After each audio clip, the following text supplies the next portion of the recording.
Okay, nampak tak? Sereret bush dia dah bergerak kiri kanan, longgar. Tip 1 minit hari ni. Okey, hari ni kita ada satu proto wajah. Apa masalah wajah ni? Wajah ni masalah dia, handling dia ni memang tak tegak. Dia bergerak je kiri kanan.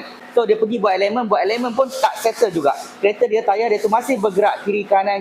So di sini saya terus nak tunjuk apa punca kes yang macam ni. Okey, jom tunjuk. Okey. Nampak tak? Ini namanya sereret bush. Tolong zoom sikit. Okey, gerakkan. Okay, nampak tak? Sereret bush dia dah bergerak kiri kanan, longgar. So, sereret ni, bush sereret ni tugas dia untuk pegang sereret. So, kalau dia dah longgar macam ni, memang buat elemen banyak kali pun memang tak akan okey. So, tak ada choice lain. Anda kena tukar satu bush sereret yang baru dan pastikan bush sereret tu original. So, kalau kereta anda ada masalah yang sama, boleh bawa datang ke Fizi Motorsport Sunway Ipoh. Kami cuba bantu anda. Selamat hari ini, settle.